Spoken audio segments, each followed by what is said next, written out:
barnoota amantii islaamaa barachuun nama islaama ta'e hundarrattuu dirqama.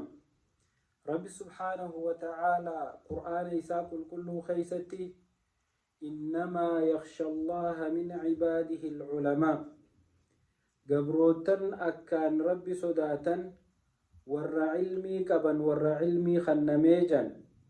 Rabbi ammallee qur'aana keessatti هل يستوي الذين يعلمون والذين لا يعلمون سيسانا علمي قبني في إسانا علمي هنكبن بيخا في واللالا والكتاتا هي جاء رب سبحانه وتعالى أكن يجون بيخا في واللالا والهنكتاتو بيخان أكا أدو يوخين أكا جئايو تهي wallaalli ammoo dukkanaa jaan.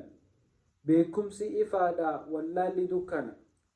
Kanaaf ammallee rabbi gabbaruuf wanni akkaan nama barbaachisu cilmii qabaachuu, akkaataa isa itti gabbaran beekuudha. Yoo akkaataa isa itti gabbaran cilmiin tuni cibaadaa guutti namaaf. Cibaadaan ati gootu yoo beekumsi keessa hin jiraanne akkanumatti ifumarraa kaatee ka gootu taate قبلتين أركت أبلي سخية أبليتيتية. رسول ربي صلى الله عليه وسلم طلب العلم فريضة على كل مسلم. بكم سدين إسلام برجون نما إسلامته هندرتو دركم.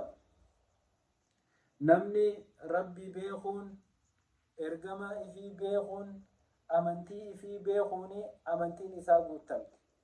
ربي يوم بين إرجما خين يوم بين أمنتي تين يوم بين وأن نتمك في إسلام ما بعد النوف ما تناف أبليين كي هنجدن دينتي هاتك تها جدتو برم سدين إسلاما برجتي هاتتافن نما برتيتو بك جدو جه نما برتيتو بك جاري جه نما برتيتو ربي بيخ nama barateetu hamtuurraa if eega, nama barateetu toltuu dalaga.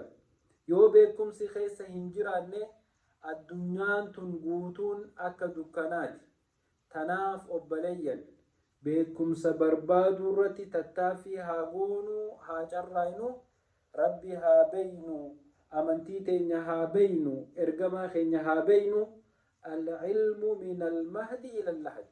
beekumsi guddinaan hin hafu, eega guddattellee numa qaraata, eega gaafa garaa haadhateetiitii baate hanga qabritti seentuu barumsi barbaachisaadha. Assalaamu alaikum.